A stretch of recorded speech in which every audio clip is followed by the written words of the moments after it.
I'm telling you this for your own education. The person who spat that out at me was my husband, Paul, whom I had always thought was on my side. We had worked hard to save up money to build our new dream home. Then suddenly, Paul's parents moved in with us. I did my utmost to get along with everyone, but I couldn't bear being treated as a slave by my in-laws and reached out to my husband for help. I am Katie, a 27-year-old married woman working part-time at a supermarket. My husband, Paul, is 3 years older than me. He doesn't make a lot of money, but he works hard every day. Since we got married 7 years ago, our goal has been to build a new home. Paul is a regular office worker, and I'm just a part-time worker at a supermarket, so the amount we can save from our combined salaries is small. Still, we diligently saved every month and had many discussions with real estate agents about getting a mortgage, and finally, it seemed like things were starting to come together. The mortgage seems to be coming together well, so let's start deciding on the specifics of our home. Yes, I've been thinking about it too, like wanting a room for the kids. I'm really looking forward to it. I can't wait to live in our new house. As we continued these conversations, the image of our new home started to take shape, and I was moved. During the construction, Paul and I visited the site many times and got excited about possibly buying new furniture and appliances. Hey, since we're doing this, why not get a bigger refrigerator? We might have kids soon, so we'll need a family-sized one, right? Yeah, a bigger fridge would be better if our family is going to grow. Right? Also, about the kids' room, is it too early to start buying a baby bed and toys? What do you think? Maybe it's a bit early for that. For now, we can keep the room empty. You're right. I'm sorry for rushing things. How about we go to the electronics store tomorrow to take a look? Yeah, let's decide together bit by bit. Eventually, our new home was completed. Standing in front of our shiny new home, Paul and I dreamed of a bright future together. While talking to the real estate agent, a moving truck arrived. I was surprised to see an unexpected people when I approached the truck to greet them. They were Paul's parents, my in-laws. I wondered why they were here. Perhaps they came to surprise us with a celebration? Confused, I looked at Paul, who was smiling and heading towards his parents. He probably knew they were coming. I asked Paul what was going on. Paul, you should have told me if your parents were coming. I was so surprised. Sorry. I completely forgot to tell you, Katie. But we're going to live together now, so maybe it's better not to be too formal. What do you mean? You're not saying we're going to live with your parents, are you? Oh, didn't I mention? They're just dropping off their things today and will come to stay in 3 days. Come on, let's go greet them. Wait a minute. That's impossible. This is our house that we built together. Why would you decide something so important on your own? That's why I'm saying sorry. Come on, they're waiting. Let's at least go greet them. I went with Paul to greet my in-laws, but I was so shocked by the situation that I couldn't follow the conversation. My in-laws greeted me with smiles, but I couldn't understand what was so enjoyable about this. Paul, Katie, congratulations on your new home. It's really lovely. Indeed. Thinking of all of us living here together is exciting. You knew about living together, didn't you, Sarah and Ryan? Couldn't you have consulted with me as well? Katie, they both came all the way here for our housewarming. Let's not talk about this now. It's too late to say no to living together. I heard that his parents had timed their lease termination to coincide with our house being built. Leaving them homeless would be too harsh, and I was left speechless. Then, we all entered our new home and the room assignments began. I was thinking of letting Mom and Dad use this room.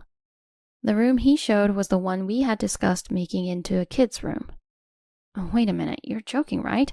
We talked about making this our kids' room several times. That's true, but after that I discussed it with my parents and we decided they would use it. Why would you decide that without consulting me? I'm sorry, Katie. From now on, we'll make sure to discuss important matters together. Could you forgive us just this once? Katie, we're truly sorry. Being apologized to by both of them, I could no longer press the issue. 3 days later, my in-laws truly moved in with us. My lack of trust towards my husband and in-laws was substantial, but by the time I realized it, it was too late to make any changes. Thus, we began living together, even though I wasn't still convinced by this. Life was tough because we started off on the wrong foot. Both in-laws did not do any housework at all. When I returned from work at the supermarket, they were relaxing and watching TV in the living room. Of course, the house was a mess. Cooking, cleaning, and laundry all fell on me. The workload was bearable when it was just for my husband and me, but for 4 people, it was unbearable. Katie, the laundry's piling up, so please take care of it today. And when you hang the clothes, make sure to stretch them out so they don't wrinkle. Katie, could you prepare the meals and bath early? I want to bathe by 6 o'clock. Also, could you make the food a bit saltier? After being nagged like this every day, I couldn't stand it any longer after the first week and decided to talk to my in-laws. I have something to say. It's not right that I'm left to do all the housework by myself. I work too, and my husband needs to take on some responsibility. You're both retired and home. Could you both help out with the housework a little? What are you talking about? House chores are a wife's job. And how dare you speak to your own parents-in-law like that? I did all the household chores by myself back in the day. It's only natural for you to do the same. I was so taken aback by their fierce response that I couldn't say anything back. That night, after my husband came home, I told him about what happened. Today, I tried asking your parents to help out with the chores a bit, but it ended up making them really angry. Honestly, doing everything for 4 people is really tough, and I need your help. Are you serious? Considering the hours we work and our income, it's obvious that you should be the one doing the chores. And I can't imagine asking my parents to take over household duties. This is a good opportunity for you to learn the ropes of household management from my mom. My husband's words made me realize that I had no support in this place. At that moment, I decided to leave. The next day, which was my day off, I planned to leave early in the morning and packed my bags during the night. In the morning, I went to the living room to talk to my husband, and all 3 of them were there. Thinking it was a good opportunity, I started speaking to them. I have something to tell you. It's difficult for me to continue living together, so I've decided to return to my parents' house. What are you talking about all of a sudden? If it's about yesterday, we've talked it over and reflected on it. Can't you forgive us? Sorry, Katie. From now on, let's cooperate and share the household chores. I'm sorry for what I said yesterday. It was too much. I apologize. Oh, is that so? I might have overreacted. Let's all work together to make this house a better place. After being apologized to by my husband and in-laws, I felt deflated, and we reached a compromise on sharing the household duties. However, their words turned out to be a complete lie. Even on the day we had that discussion, they all made excuses and did nothing to help. Their attitude remained unchanged the following days, which led me to decisively plan my second departure from home. Enough is enough. Nothing has changed at all. This time, I'm truly going back to my parents' house. After saying that and leaving the house, I was utterly disgusted by the 3 of them causing a scene and shouting to the entire neighborhood behind me. Everyone, have you seen my wife? I can't get in touch with her. Katie, where are you? Please come back home. Could she have been involved in some incident? We should contact the police. Unable to ignore the 3 of them causing trouble for the neighbors, I had no choice but to turn back and return home. Of course, their attitude towards life did not improve, and reaching my physical and mental limits, I left the house without telling the 3 of them. The next day, I received a call from an unknown number at my parents' house, where I had run away to. It was a call from the police, unbelievably informing me that a missing person report had been filed by the 3 of them. I explained the situation to the police, but they told me they could not further intervene in domestic issues. Unable to dismiss the police's advice to calm down and discuss things with everyone, I returned to what felt like days of hell. One day during my desperate daily struggle, Sarah invited her sister to our house. Unaware of this, I was ordered by Sarah to prepare dinner as soon as I got home from work. Welcome back, Katie. Can you prepare dinner since my sister is here? Make it more luxurious than usual, please. How can you spring this on me all of a sudden? If you had told me in advance... Don't talk back. Just go shopping now. Our guest is waiting. Watching our exchange, Sarah's sister looked on with a puzzled expression.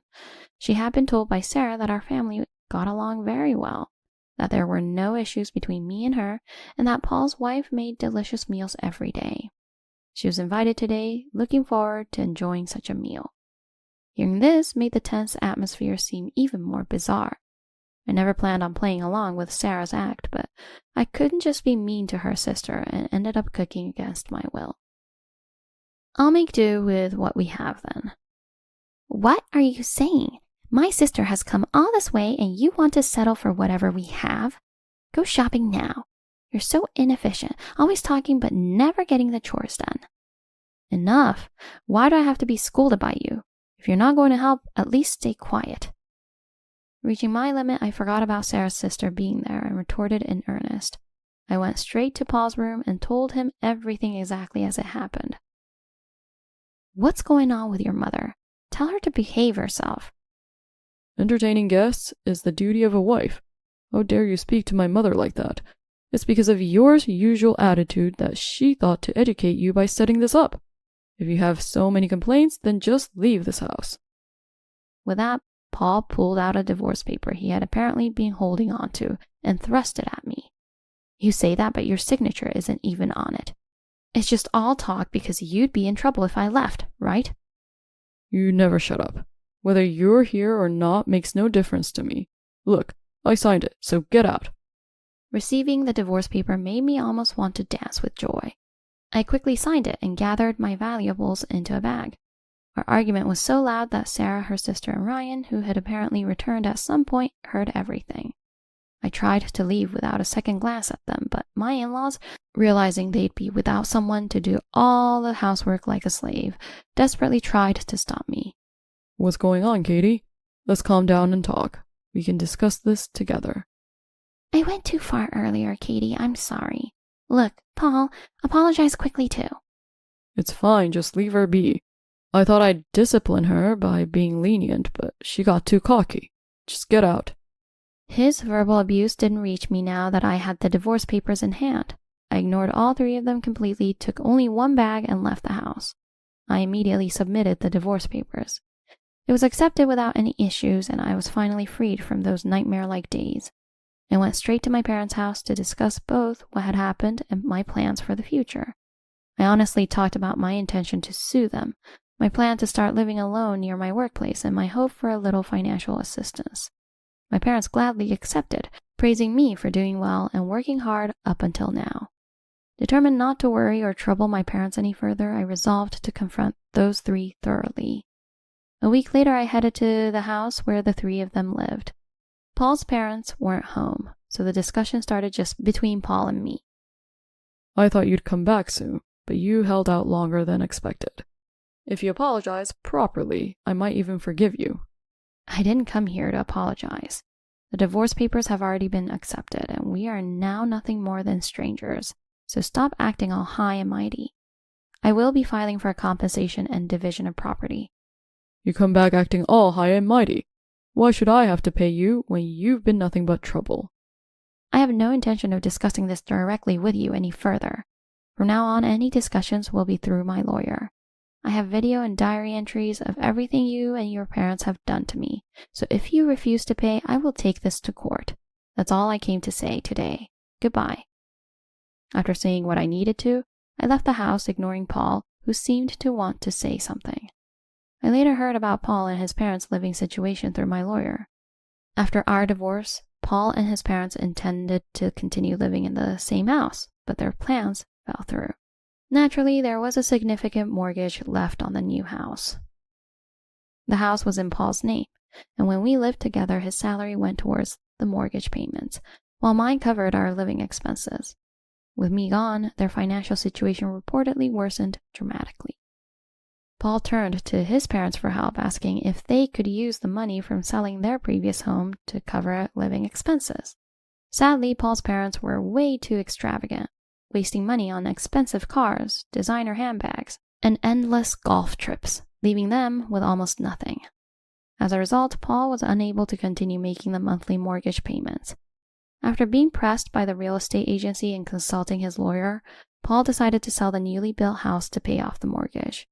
However, the sale did not go smoothly. Since no one had cleaned the house after I left, it was filthy, with holes and stains everywhere, and the cost of cleaning was significant.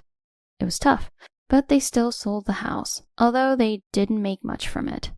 Paul ended up with a substantial debt from the remaining mortgage and the compensation payments to me, as I was informed by my lawyer.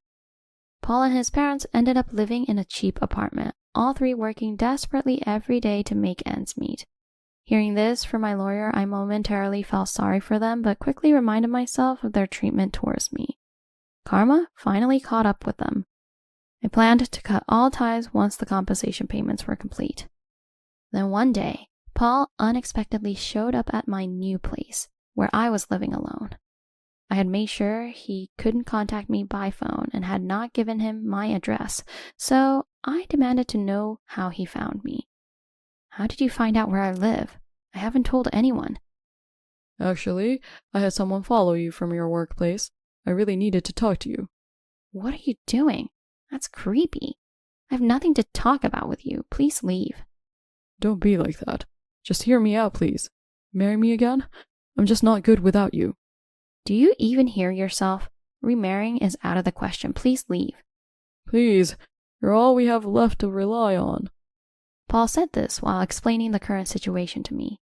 Due to the burden of the mortgage and compensation payments, Paul had accumulated a significant amount of debt, and the stress drove him into gambling and alcohol, further increasing his debts. He came to me, obviously seeking sympathy and help, but I had no intention of showing any pity and quickly tried to send him away. I understand your situation. However, I have no intention of helping you. Please, leave now.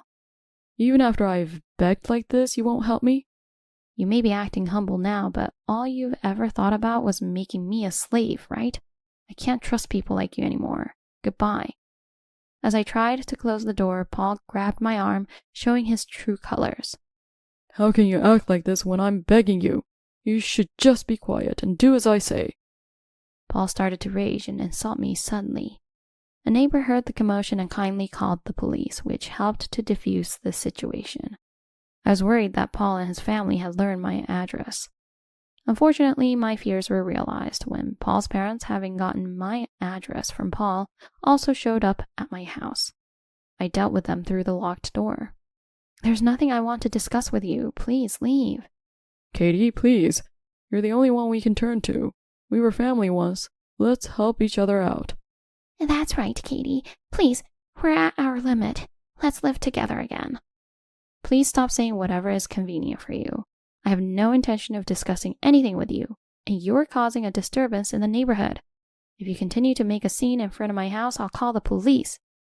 How dare you speak to us like that? Don't you have a heart to feel gratitude or obligation? Exactly. Just come out and listen to us. You should just obey what we say. They started banging on the door and ringing the bell so much that I thought it would break. Realizing there was nothing more I could do, I called the police. After the police took them away, I had a brief conversation with an officer. After explaining what had happened and my current situation, the officer subtly suggested that I move.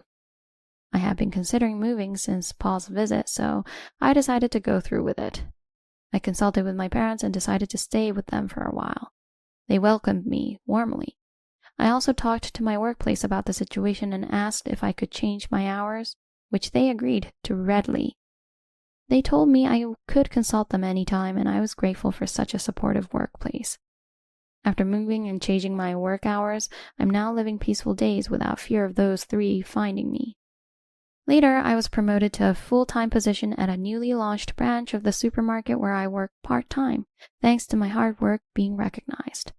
This job is in a different area, so I no longer have to worry about running into those three, and my daily life is fulfilling with a rewarding job. My salary increased significantly, allowing me to repay my parents without any trouble. They are more than happy about my current situation. I later heard from my lawyer that Paul and his parents' situation hasn't improved at all. The three of them, unable to do any housework, live in a rundown apartment that has become like a garbage dump, working like mules while still not giving up on gambling and alcohol, leading to ever-increasing debts. Their miserable lives are likely to continue for a while. Remembering that what you do to others will come back to you, I engraved this lesson in my heart and went to work, determined to protect my wonderful new days.